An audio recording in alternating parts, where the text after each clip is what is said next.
Bonjour à tous. Je vais vous présenter IKShop aujourd'hui. Donc c'est pas une démonstration, donc j'ai fait des captures d'écran, comme ça on va pouvoir voir un petit peu l'ensemble des fonctionnalités que présente cette brique e-commerce.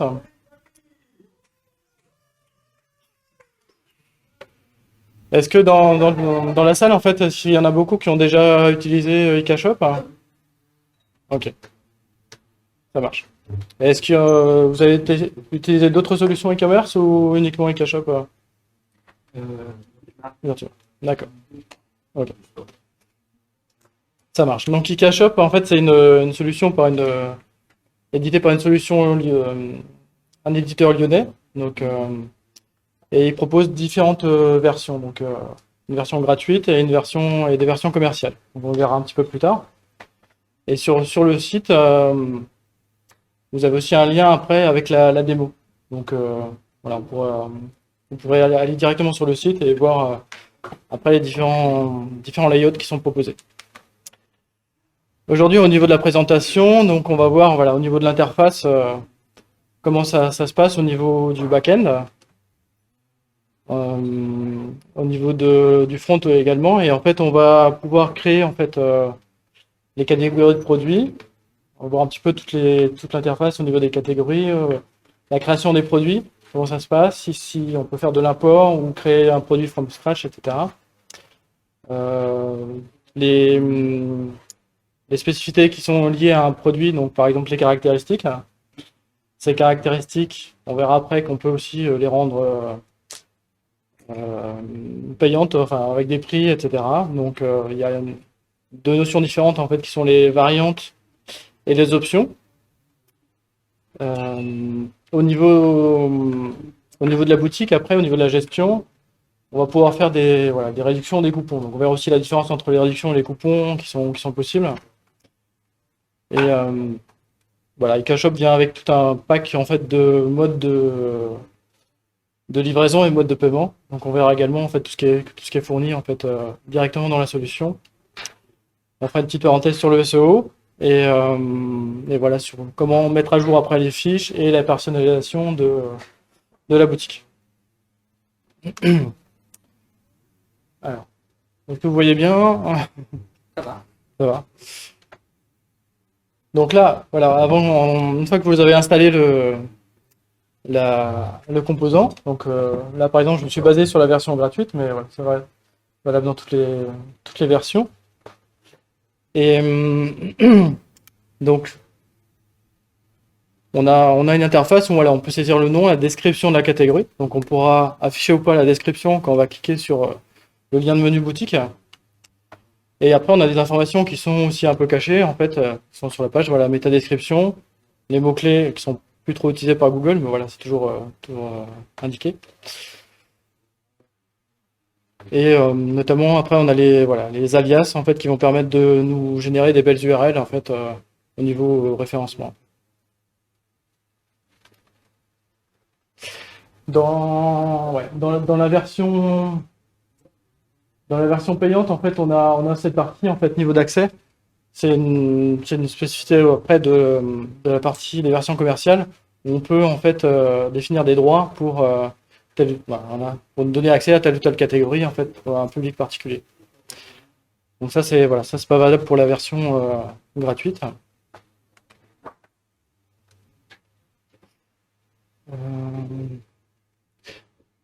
Donc là, voilà, ça c'est capture d'écran. En fait, sur la version gratuite, on a juste l'info que c'est disponible dans la version suivante, la version commerciale. De la même manière que l'on verra sur les fiches produits, ici on a la possibilité d'ajouter en fait directement les images sur la vue catégorie. Alors, c'est un petit peu petit, mais voilà. Donc quand on édite un lien de menu, on a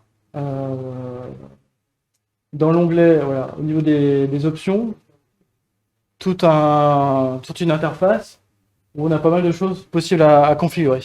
Donc, déjà, au niveau des onglets, alors, il va y avoir les options voilà, au niveau catégorie. Donc, par exemple, si on a un lien de menu boutique qui affiche voilà, un sous-ensemble de catégories, on va donner l'info de la disposition des catégories qui sont héritées de cette catégorie parente. Donc, par exemple, on peut définir effectivement des colonnes et afficher 3 colonnes sur une catégorie particulière.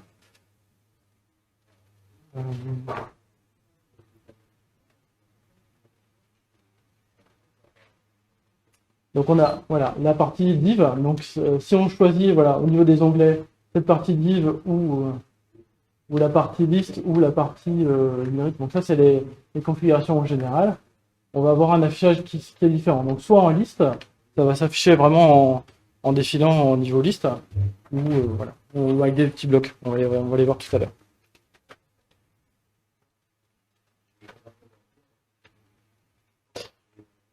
Au niveau de la partie centrale, ici, on va pouvoir aussi, avec la liste déroulante, définir au niveau de la catégorie ce qu'on affiche. Soit on affiche voilà, l'image et le titre, comme ce qui est affiché là, soit on va afficher que l'image, ou alors le titre et la description. Voilà, on a différents, dans la liste déroulante, on a différents paramétrages possibles. Donc, comme ça, voilà, on peut vraiment personnaliser déjà à ce moment-là l'affichage au niveau des catégories. Je vais passer un petit peu. Alors, là, par exemple, voilà, sur un affichage en 4 colonnes, j'ai mis une petite flèche et on peut voir, en fait, on a directement la disposition d'un affichage de catégorie sur les 4 sous-catégories voilà, de la catégorie parente, par exemple. Avec, là, on a le titre et puis une description de la catégorie. Donc ça permet à l'internaute de rentrer, d'avoir la description et après de recliquer pour rentrer dans la catégorie enfant. Sur le deuxième, voilà, sur le deuxième onglet ici, on va pouvoir avoir les options sur les produits de la catégorie.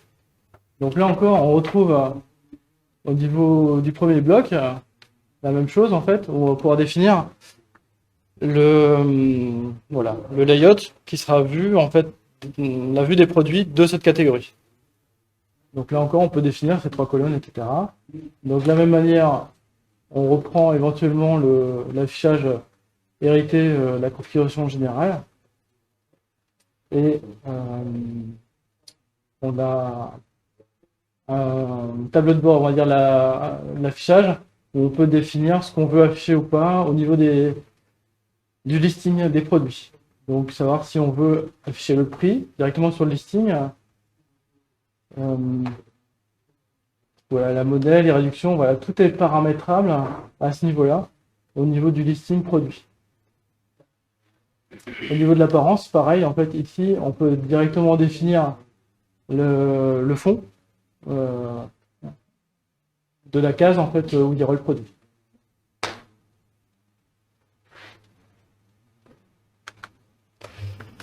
Alors, ça, c'était au niveau des catégories. Donc ensuite, au niveau des produits, donc on a plusieurs manières de créer des produits au niveau de la boutique. Donc la première, c'est l'importation de produits. Donc là, il y a une fonction qui permet d'importer différentes choses. Donc globalement, voilà, avec un fichier CSV, une zone de texte directement enfin, dans le... voilà, ici on a toutes les options. Voilà. On a des autres extensions où on peut importer. Voilà. Mais, donc, une fois qu'on a voilà, le fichier d'import, en fait, on peut directement le renseigner ici. Et on aura les produits qui vont se créer directement dans la boutique.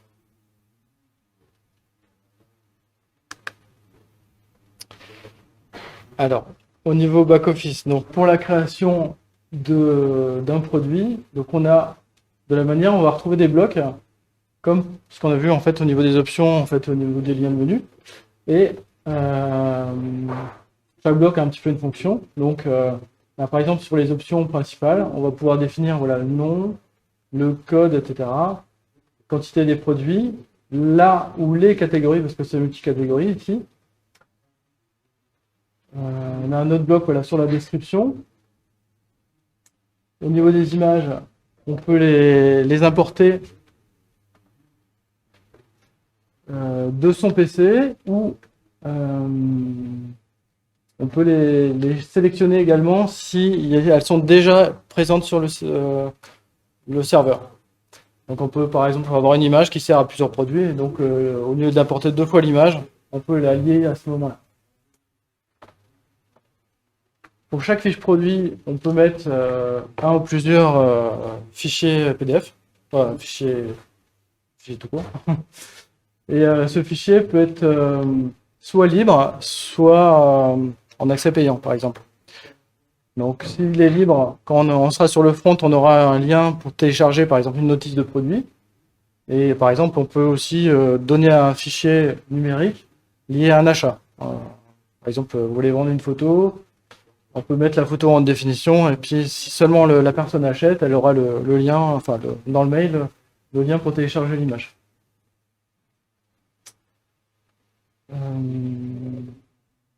Voilà.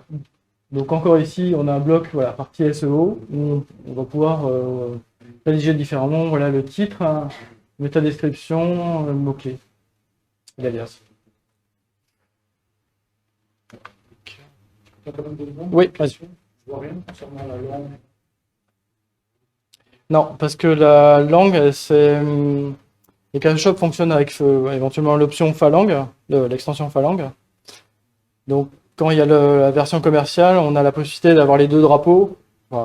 Et donc, on peut traduire le titre dans une autre langue, la description dans une autre langue, etc. Mais en version gratuite, il n'y a qu'une seule langue. Donc en version gratuite, tu peux créer des catégories, en fait, Oui, chacun de c'est ça. Oui. Okay.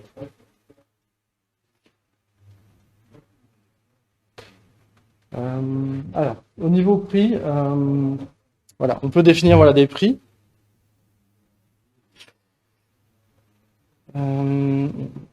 Donc, alors à gauche, en fait, vous avez la version gratuite. Hein, donc, et à droite, la version payante. Vous voyez des options en plus, voilà, comme ça, vous pouvez un petit peu comparer les deux. Donc, en fait, pour chaque produit, on va pouvoir définir un ou plusieurs prix. Par exemple, si voilà, la quantité minimum 1, donc voilà, voilà, vous pouvez faire un prix pour l'achat à l'unité d'un produit, et vous pouvez faire aussi un prix réduit en fait à partir de plusieurs produits achetés.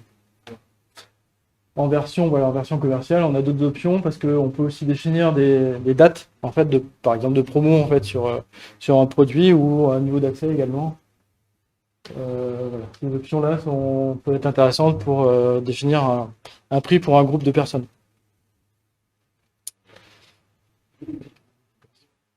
Une promo, ça C'est un prix différent, c'est pas encore les promos, mais oui, on peut un prix VIP, on va dire.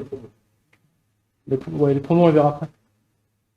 Là, en fait, on a un prix constaté, on va dire, c'est juste un libellé texte en fait qui sera affiché sur la fiche produit pour dire généralement constaté à tel prix sur la boutique. Ouais. Alors, au niveau des restrictions, voilà, il y a juste une petite chose à faire attention. Si on définit un prix, un seul prix par exemple, et avec une quantité minimum de 2, vous allez, sur le front, vous allez retrouver un prix à 0 gratuit, parce qu'il ne va pas savoir que pour une unité, il n'y a pas de prix. Donc pour lui, c'est gratuit. Donc il faut toujours définir un prix à l'unité, et après vous mettez un prix à partir de 2 par exemple. Sinon le produit va être gratuit sur la boutique. C'est une petite astuce. Voilà.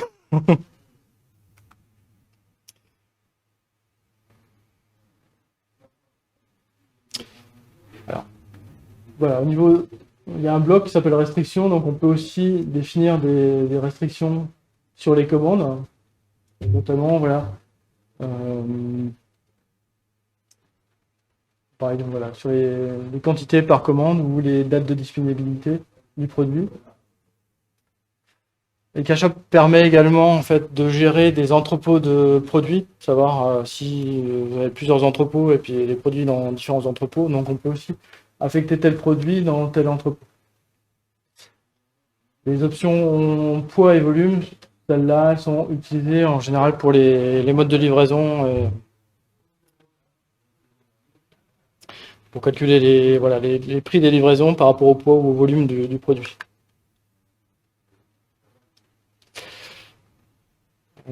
Alors, une option intéressante, ça va être les caractéristiques de produit. Par exemple, imaginons que vous vendez des vêtements et on peut définir voilà, des caractéristiques pour ce produit, donc sur les tailles du vêtement par exemple. Donc on va définir une caractéristique avec toutes les tailles et ensuite on va affecter la caractéristique au produit. C'est-à-dire que l'internaute il va pouvoir après avoir la liste déroulante ou des options en bouton radio comme vous voulez de cette spécificité du produit. La caractéristique n'est pas une option payante, on va dire, c'est plus une caractéristique du produit. À partir du moment où on crée des caractéristiques et qu'on l'affecte, on va avoir un deuxième onglet qui va arriver en fait au niveau des produits. Donc les blocs qu'on a vu tout à l'heure, c'est sur la partie produit. Donc cet onglet variante arrive à partir du moment où vous avez créé les caractéristiques et que vous les avez liées à ce produit.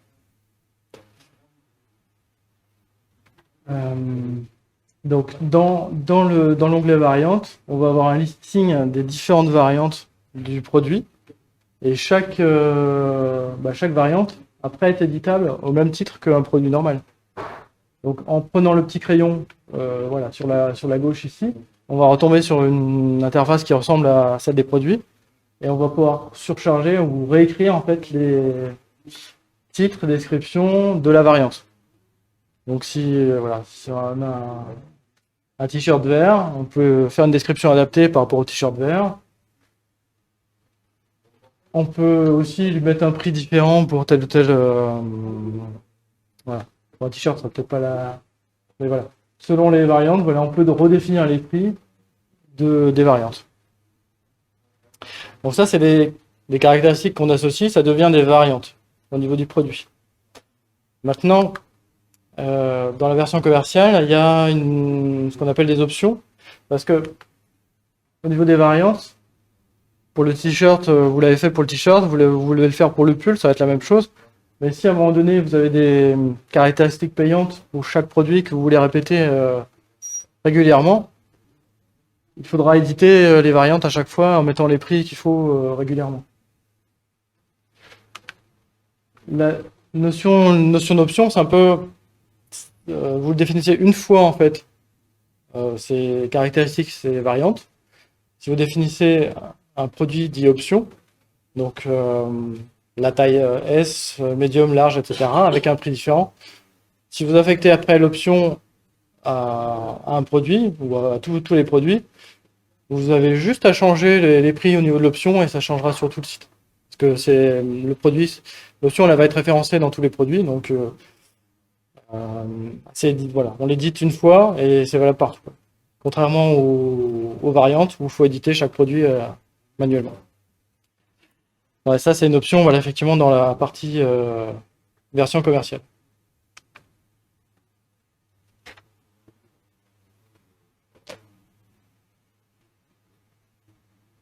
Alors, au niveau de l'interface, on a santé. On a un petit bouton en haut, en fait, ici, au-dessus de la fiche produit. On peut, voilà, si on clique, voilà, on a un petit bout de code.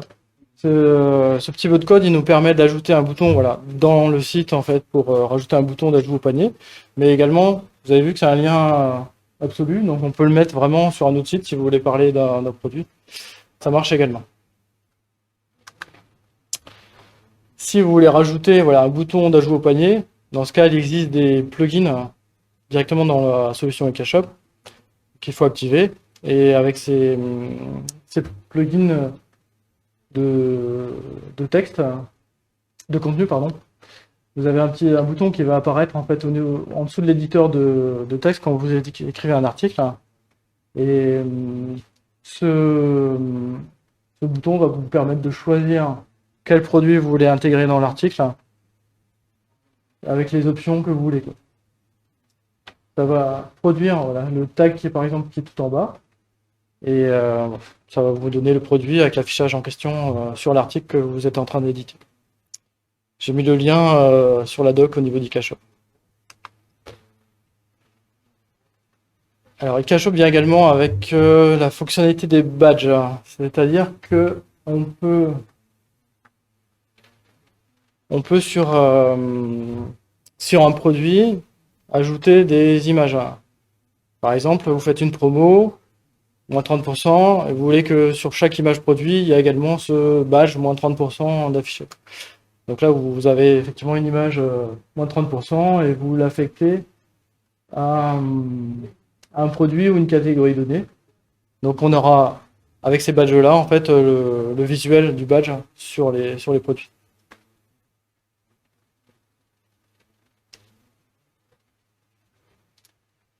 Voilà, au niveau des options, on a par exemple, voilà, ce que j'ai mis en jaune. Quantité maximum de produits. Si jamais il y a une alerte, par exemple, vous faites un badge en fait avec un. Si vous avez de la gestion des quantités, que le produit il baisse en niveau du stock, qu'il reste plus que 5 exemplaires, vous pouvez faire un badge. Attention, dernier produit avant épuisement du stock, ce genre de choses. Au niveau de la période, voilà, ça peut être également les nouveaux produits que vous avez ajoutés. Donc dans ce cas, ça va être marqué nouveau produit.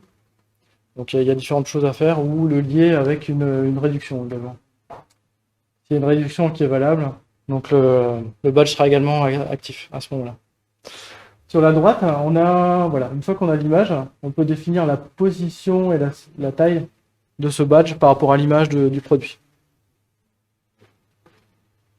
Si vous voulez que ce soit en haut à droite ou en haut à gauche, etc. quoi.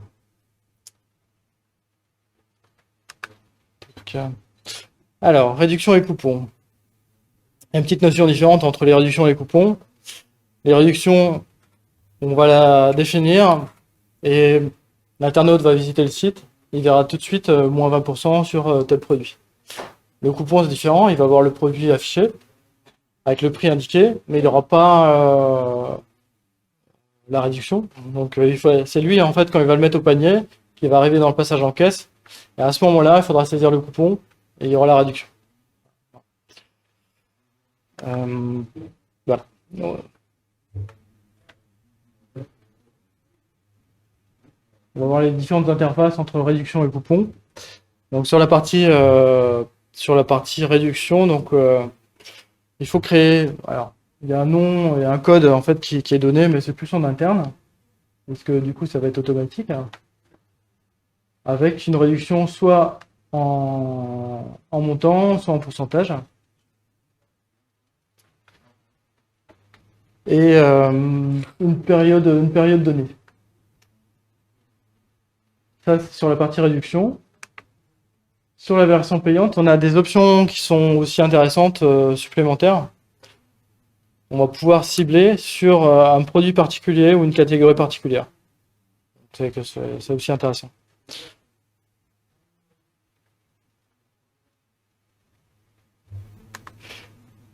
Parce que si vous voyez en fait sur l'écran de la version gratuite, on n'a pas ce ciblage par catégorie. C'est uniquement valable voilà, sur la version commerciale. Alors, les coupons, donc c'est un peu la même chose que la réduction, sauf que là, voilà, on a le coupon à saisir. On a à peu près voilà, les mêmes champs à remplir.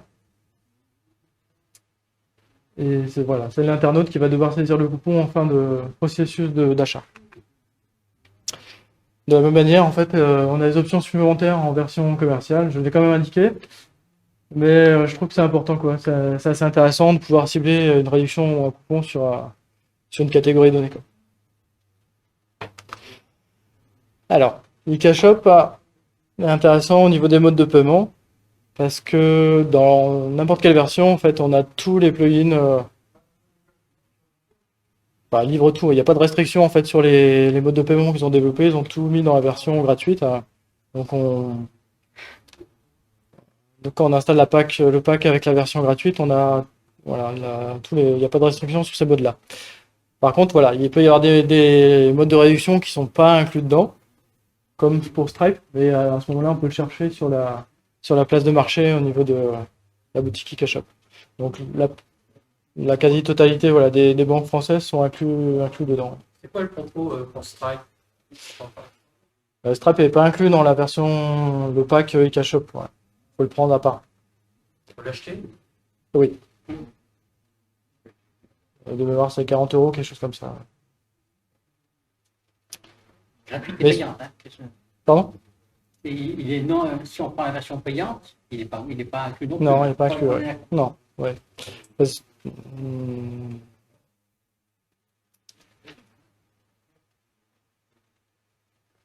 Bah, sur toutes les banques françaises, on va dire ça marche, mais effectivement, Stripe, c'est pas le cas. Non. Donc là, voilà, sur le site d'IKShop, on a une place de marché avec voilà, différentes possibilités d'extensions qu'on peut ajouter par rapport à IKShop. Donc, voilà. Tac, voilà. Donc classé en différentes sections. Vous pouvez acheter des extensions pour les paiements, les livraisons, etc. Ensuite, au niveau de la mise en page. Je regarde l'heure quand même. Ok. Alors, au niveau, si vous faites une boutique, vous voulez aussi qu'elle soit bien référencée. Donc, au niveau de la configuration d'IKShop, on a la possibilité de redéfinir des noms au niveau des catégories, parce que les URL, elles vont être construites par rapport au nom, à l'alias, voilà, ici, que vous indiquer. Donc si vous mettez voilà, catégorie ici, ça va être intégré dans l'URL. Donc, une petite note de l'équipe d'IKShop, en fait ces champs peuvent être, on n'est pas obligé de les remplir, sauf voilà, sauf celui-là. Bon, je vais marquer en bas. Parce que justement en multilangue, voilà. Si on a une boutique multilangue, si vous mettez un nom là, il était valable qu'en français. Donc, si vous mettez rien, en fait, normalement, c'est bon. Alors, voilà, je remets une petite capture d'écran sur la partie SEO d'un produit, voilà, parce qu'on peut vraiment redéfinir tous les champs qui vont nous servir au référencement du produit, comme voilà, le titre, la métadescription, etc.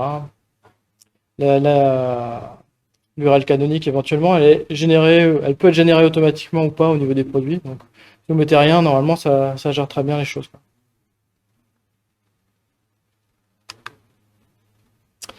Alors, une fois voilà, vous avez la boutique, les catégories des produits, les modes de livraison, paiement, vous avez peut-être aussi à gérer en fait les mises à jour ou les modifications de prix en fait de la boutique. Donc dans IKShop, il y a la possibilité de mettre à jour en masse un ensemble de choses au niveau de la boutique. Donc là, vous voyez l'interface avec les différentes possibles. Donc on a la possibilité de définir des actions de masse déclenchées par des événements ou pas, manuellement, sur des prix, voilà, etc., sur différentes choses. Et pour tel élément, vous allez pouvoir faire soit un affichage, soit des mises à jour, soit voilà.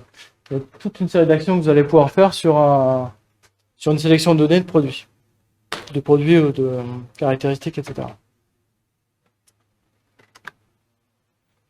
Donc, par exemple, si vous faites un listing de produits d'une catégorie, vous allez avoir, quand vous lancez le listing, vous allez avoir un tableau qui va s'afficher avec un HTML ici de l'ensemble du résultat de la requête qui a été générée.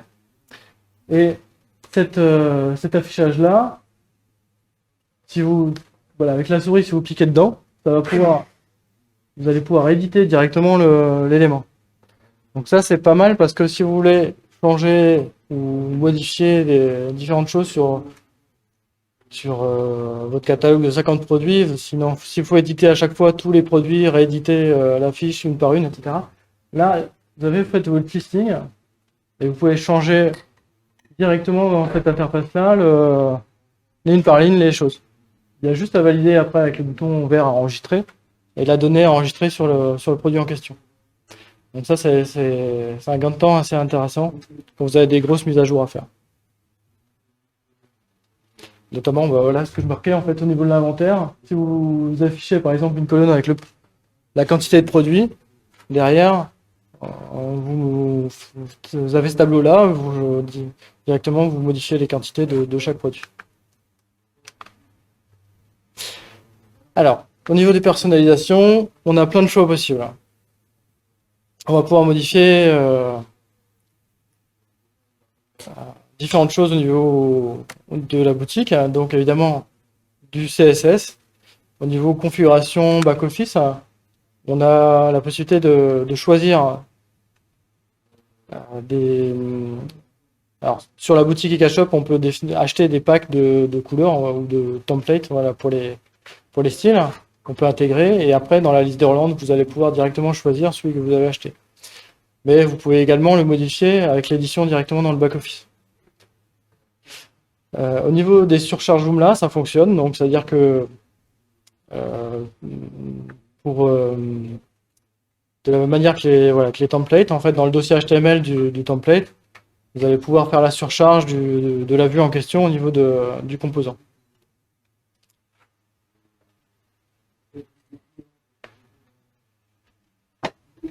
Donc, c'est compatible également sur les surcharges de langue. Donc, on a des chaînes de langue qu'on peut, modifier. Le processus de paiement, en fait, une fois que les produits sont ajoutés au panier, tout ce processus-là, peut être changé. En fait, on peut ajouter les étapes et voir ce qu'on a dans les différentes étapes. On va voir tout à l'heure, en fait, qu'on a des options possibles et on peut définir toutes les étapes du processus de paiement.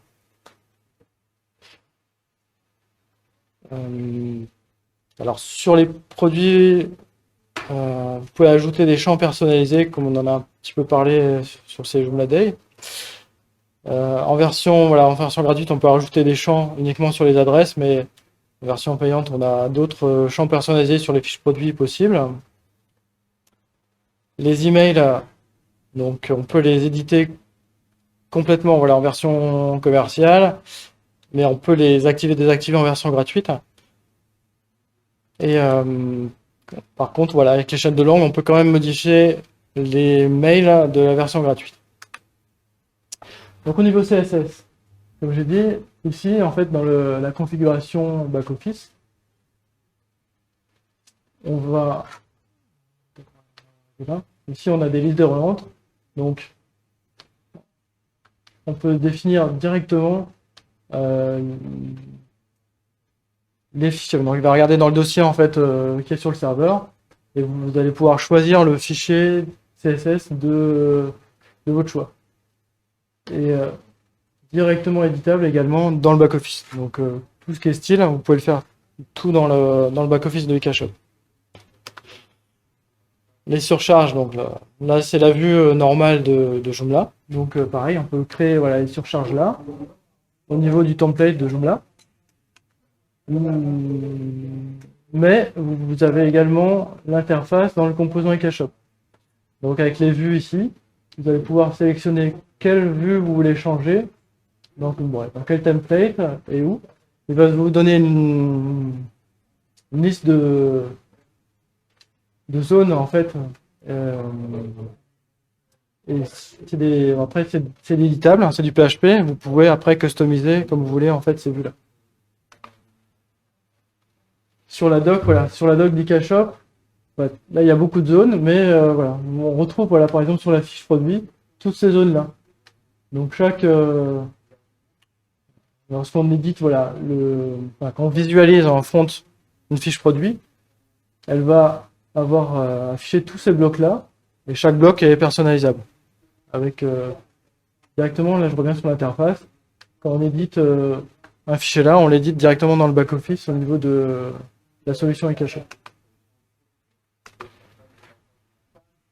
Alors, la page de paiement, comme je vous ai évoqué tout à l'heure, on a la possibilité, donc avec ces différents blocs, de créer des étapes, si on veut faire étape 1, étape 2, étape 3, etc. De faire un processus de paiement en plusieurs pages. Et sur chaque page, on peut définir les blocs qu'on veut. Donc, voilà.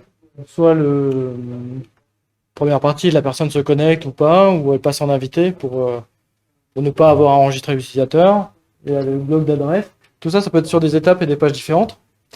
Et en fait, on a également tout plein d'options qu'on peut activer ou pas sur tel bloc. Donc, si vous voulez que voilà, qu'il n'y a pas le prix sur les moyens de paiement, etc., on peut le désactiver. Si vous voulez pas qu'il y ait l'enregistrement des utilisateurs, que ce soit juste un passage en caisse en invité, c'est possible. Donc voilà, là, vraiment, il y a pas mal de choses possibles. Vous pouvez réarranger les blocs ici, parce que vous avez les petites flèches. Donc si vous voulez changer l'ordre des étapes ou l'ordre des blocs dans l'étape, voilà, c'est possible directement là, en front. Et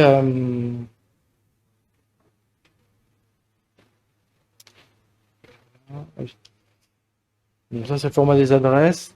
Voilà, quand on arrive sur la page de paiement, on a l'affichage, une fois qu'on a saisi son adresse, on a l'affichage de l'adresse de l'internaute. Voilà. On peut aussi mettre le prénom d'abord, avant le nom, c'est mieux.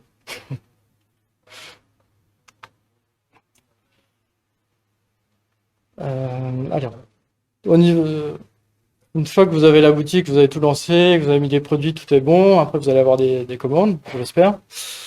Et on peut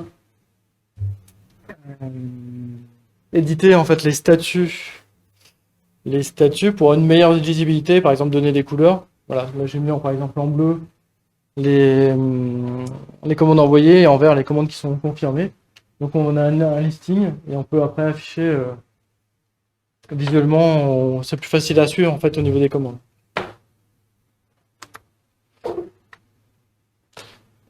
Ouais.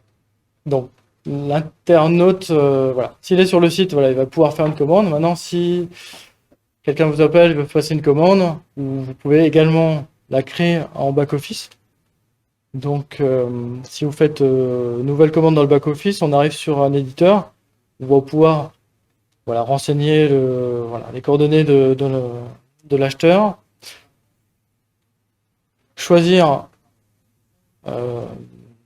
sa commande, en fait, ses produits, etc. Donc, vous pouvez directement ajouter, sélectionner en fait son panier et puis faire sa commande directement dans le back-office. Donc là, quand on le crée, ça c'est la vue en fait d'une commande en back-office. On va avoir voilà, le numéro en haut à droite, en haut à gauche, voilà, le numéro de la commande, en haut, les synthèses des paiements, enfin des prix, des modes de livraison, réduction, paiement, etc. à droite. Et après, on a les adresses un petit peu plus bas, on a les adresses de livraison ou de facturation, plus le contenu de la commande. Si c'est en back-office, vous pouvez aussi modifier le prix directement. Si vous avez un client VIP qui vous appelle, vous pouvez modifier le prix. Ce ne sera pas forcément... De base, ça va être le prix défini en boutique, mais vous pouvez le surcharger et mettre le prix que vous voulez. De la même manière, en fait, on a la vue listing des clients. En back-office, on va pouvoir retrouver un client, voir toutes les commandes qu'il a effectuées et le statut des différentes commandes. Okay.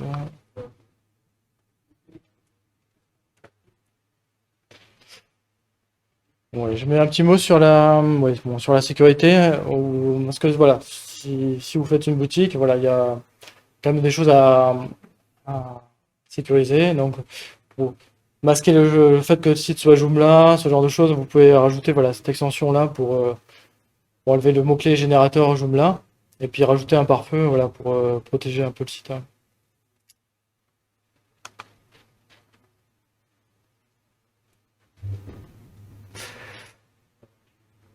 Sur le site d'IKShop, vous allez pouvoir retrouver en fait le comparatif des différentes versions. Donc avec la version gratuite, comme vous avez pu le voir, en fait, vous allez pouvoir faire pas mal de choses.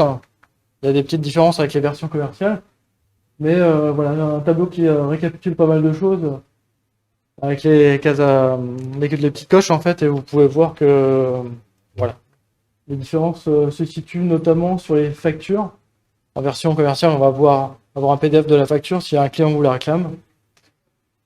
Les options qui peuvent être intéressantes pour pas avoir à changer les prix en fait sur toutes les variantes de produits, et la partie multilangue qui est directement intégrée avec Falang sur les versions commerciales.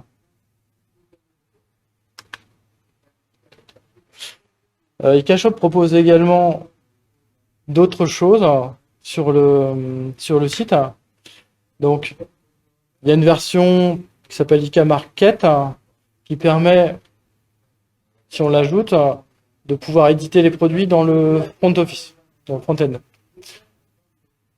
Donc, au lieu d'aller en back-office, voilà, l'internaute, le gestionnaire de la boutique, va pouvoir se connecter directement sur le front et accéder au catalogue de votre catalogue, modifier le produit en question. C'est également la possibilité de faire du multi-vendeur, c'est-à-dire si vous avez plusieurs vendeurs qui veulent gérer leurs produits sur votre place de marché, votre site qui devient place de marché à ce moment-là, ils peuvent se connecter et gérer leur boutique sans voir les produits des autres. Donc c'est des options, des add-ons en plus à installer. Alors, à la fin de l'année, vous allez devoir faire la comptabilité. Donc, au niveau d'IKShop, vous avez la possibilité d'avoir des rapports qui sont plus ou moins évolués selon les versions que vous avez. Mais voilà, par exemple, sur la TVA, en fait, on a la possibilité directement de voir le cumul et la totalité des TVA. Si vous avez besoin d'envoyer ça à votre comptable, c'est possible.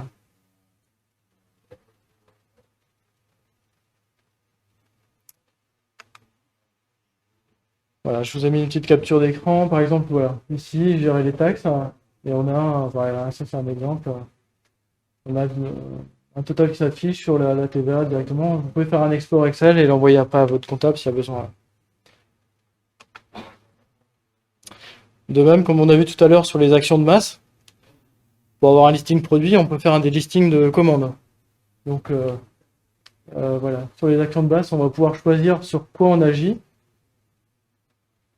Donc là, si vous faites un filtre sur les commandes, vous allez pouvoir filtrer et afficher les colonnes que vous voulez au niveau des commandes. Ça va vous générer un listing des commandes. Et ça, vous pouvez l'exporter également pour votre comptable.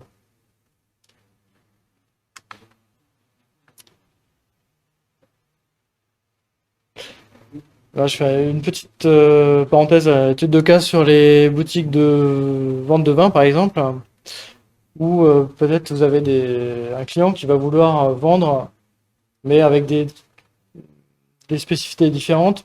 Voilà, par exemple, un vigneron qui veut vendre des bouteilles, d'une certaine bouteille avec des packs de 3, un emballage de 3 bouteilles, un emballage de 6 bouteilles, etc. Donc, on peut le faire en personnalisation avec les surcharges, mais on a une option au niveau du back-end d'IKShop où on peut rentrer dans le produit et choisir le minimum d'éléments à mettre en pack, on va dire. Et à ce moment-là, vous allez avoir des listes roulantes par pack de 3, par pack de 6, etc. Qui est déjà, voilà, il n'y a pas besoin de coder si vous voulez faire ce genre de choses. Donc c'est intéressant à savoir. Ce que je mets en rouge, c'est que si jamais vous avez besoin de faire telle ou telle chose, avant de commencer en fait une personnalisation, une surcharge, vous pensez que c'est peut-être pas possible, demandez à l'équipe, elle est très réactive et elle peut peut-être vous montrer que c'est faisable, ça a déjà été prévu. Donc n'hésitez pas à les contacter là-dessus pour vous répondre. Est-ce que vous avez des questions par rapport à la présentation d'IKShop? Oui. Moi, j'en ai une qui est un back-end d'IKShop. Ce que je trouve très bien, c'est que la présentation du produit se fait sur une nouvelle page. Ça, c'est génial. Par contre, ce qui est arborescence, c'est très petit. Et quand on l'installe sur un Sigma 4, on se retrouve avec et on a l'arborescence IKShop qui est vraiment très réduite. Donc, je suppose que c'est en fait quelque chose de compatible Sigma 3 et Sigma 4. Attends, est-ce que tu veux prendre le micro?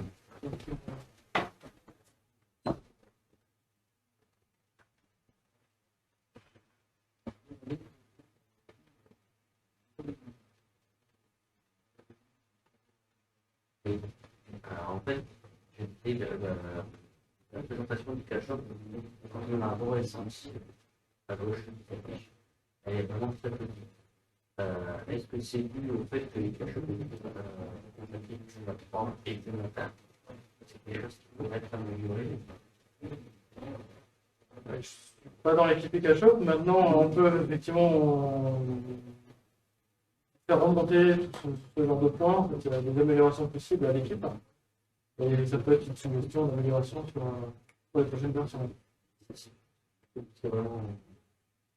Et l'affichage des catégories, c'est ça qui est un Ouais. petit peu petit. Qui est venu à gauche, là.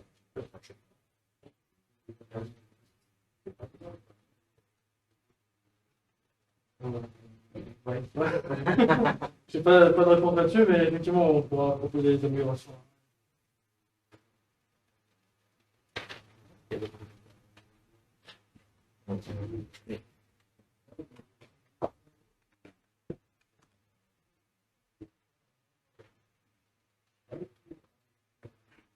Je voudrais savoir si était prévu en fait une intégration avec les boutons. Et les interpréteurs, parce que le nombre de templates en fait compatible avec Icashop est vraiment très compliqué. J'ai déjà posé la question, moi, et j'ai pas l'impression que Nicolas soit sensible à ça. Alors, oui, sur d'autres boutiques, par exemple sur Virtumart, je sais que Utem avait fait une intégration. Enfin, il y avait un éditeur qui proposait une intégration Utem Virtumart. Et sur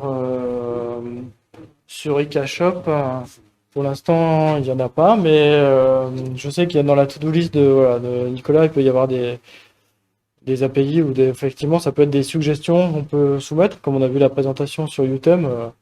On peut leur dire que ça peut être intéressant. Effectivement, au niveau boutique, je pense que ça peut être un plus s'il y avait un lien avec Utem. Pas que Utem. Ouais. Ça serait bien d'aller essayer des sensibilités pour rendre leur template aussi compatible avec Icashop, parce que quand on regarde la concurrence, en fait, il y a plein de templates, et quand on regarde Icashop,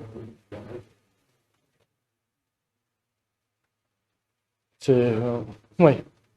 c'est vrai que je ne sais pas si tu peux ou pas inventer ça, mais c'est très bon en template et c'est vraiment dommage.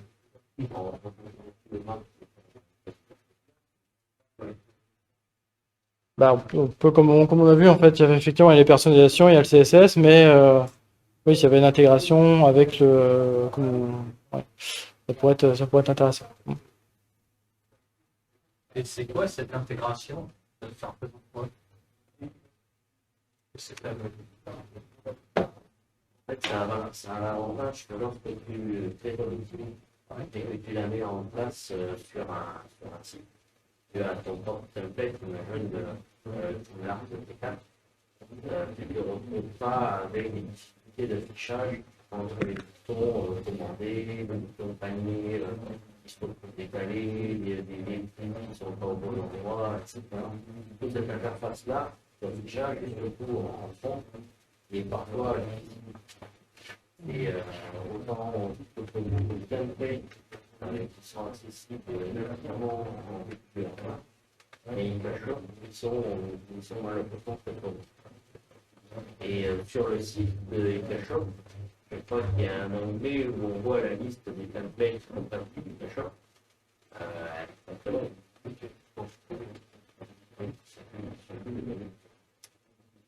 Bah, notamment pour les intégrations Utem, comme Utem utilise le Wikit, etc. En fait, vous pouvez redéfinir les CSS directement des boutons. Donc, si on met le bon CSS UK Primary, par exemple, bouton, vous allez avoir les boutons de Utem directement avec le bon CSS, en changeant directement ici le CSS. Mais par contre, il ne faut pas du tout utiliser avec leur template, en fait. Là, Non. il ne faut pas du template.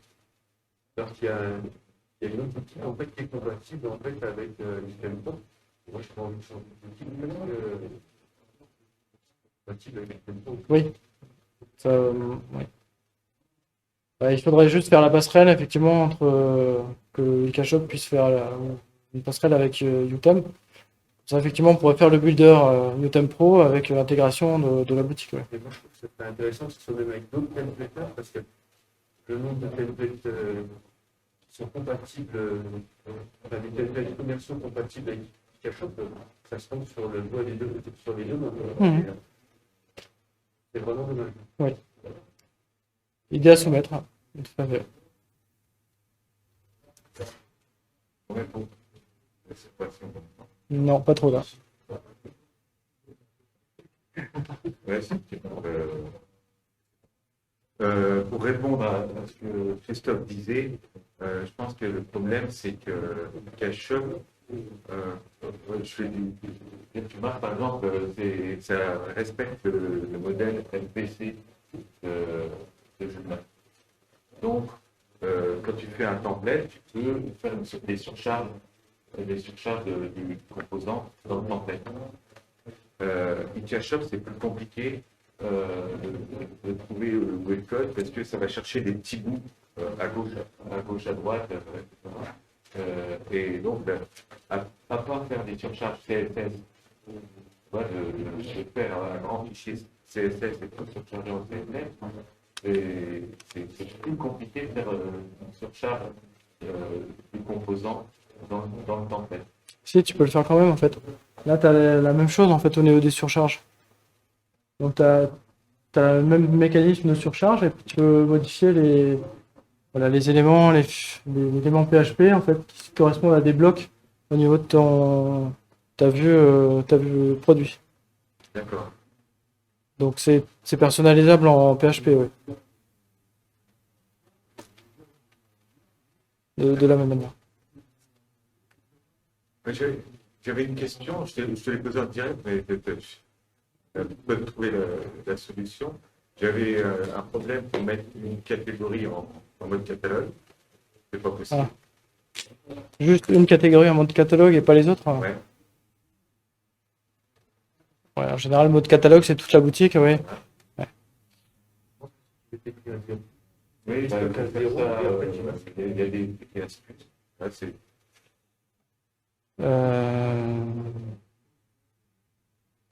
Oui, là... Et j'avais eu un autre souci, c'était qu'il n'y avait pas de petite description de prévu. La plupart des boutiques. Alors, il y a d'autres formes de faire, mais la plupart des boutiques ou la plupart des composants, même les G-catalogues par exemple, il y a une mini-description, la grande description, mini-description qu'on va retrouver dans la vue catalogue. Et là, c'est pas prévu, c'est dommage. C'est vraiment Tu veux dire dommage. la texte d'introduction qui serait juste sur la vue listing, Voilà. et quand tu cliques, tu as la vue, la description détaillée. Qui sera vu là où tu veux l'appeler, si tu veux. Mhm. Et là, c'est pas prévu. C'est pas prévu. Tu es obligé de créer un champ, tu es obligé d'afficher. Alors que nativement, dans la plupart des composants qui proposent des produits, tu as une short desk et puis la desk. Mais après, il faudrait tester, mais si tu fais un texte et puis lire la suite, hein, ça te fait des...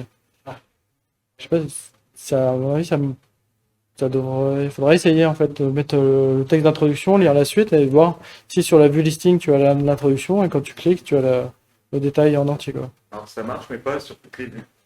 Pas sur toutes les vues. Mm. C'est- À vérifier, ouais. C'est dommage parce que nativement, tu t'attends à ce que tu puisses le faire. Et sinon, c'est un peu trop. Non, mais c'est vrai. Faut le dire. Faut le dire. Et puis, ils sont réactifs. Oui. Hein, Cash-Shop, ils sont réactifs. Ils ne regardent pas si tu as une licence ou quoi. Et puis, eux, ils veulent produire. Ouais, c'est ce que j'ai mis. Si vous avez une question, quelque chose, n'hésitez pas à leur écrire parce qu'ils sont très réactifs. Ouais.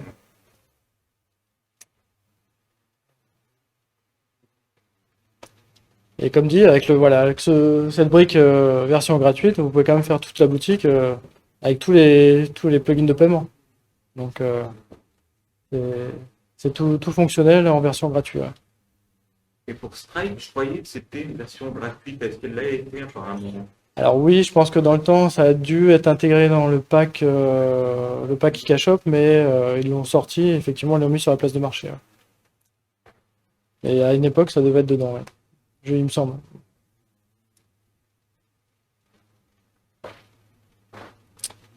Merci à vous alors.